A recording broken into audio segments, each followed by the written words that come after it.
When it's running, this mill appears to make a constant sound. That's only to those who don't spend several days every week putting in corn and taking out grits and meal. Every mill, and they're all kind of unique, but they all have their own kind of voice. And as the corn is being fed either too fast or too slow, it changes the sound. So you kind of work and listen to it to maximize how much corn can go through an old mill. You can literally hear it before it runs out of corn. You can hear kind of the frequency change. The mill speaks in other ways, too. People used to say, keep your nose to the grindstone. That was actually a reason for that, just to smell it, to know if it's heating up the process too much. Greg Johnsman began operating Edisto Island's Geechie Boy Mill in 2010, but it had been communicating with several generations of millers prior to landing here. This mill is pretty neat because it's from Saluda, South Carolina, so it means a lot to me that it's in the state, and it's a state treasure. And from what I've been told and what I know, because I know a lot of the mills in the state, it's probably the only surviving electric mill left with the original electric motor. Raised in the upstate of South Carolina, Greg has been around milling for much of his life.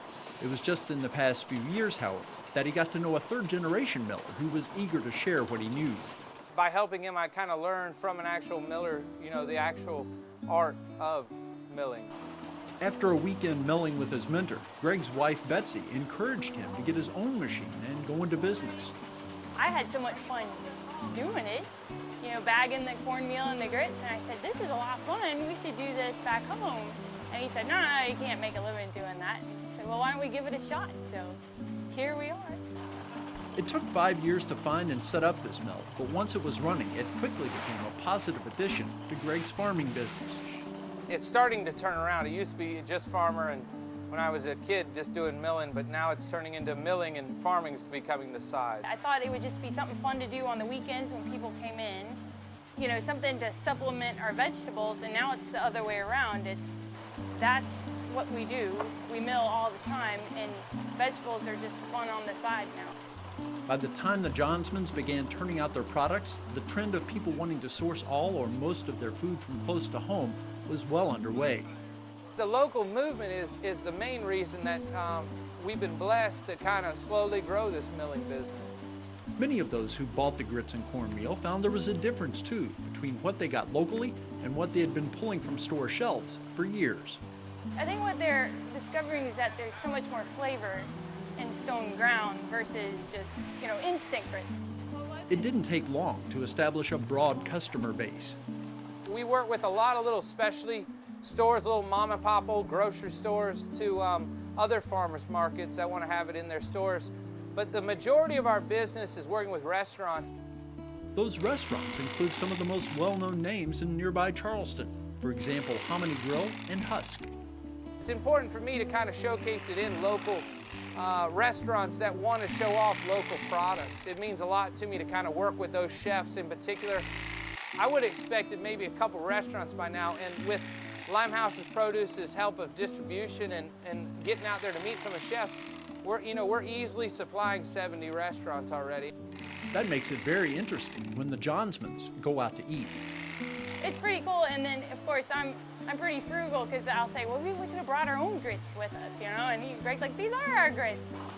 Greg and Betsy keep up with the demand with this single mill, which was manufactured in the mid-1940s. It is up to the task. What they rate is 20 bushels an hour would be maximum out of the machine.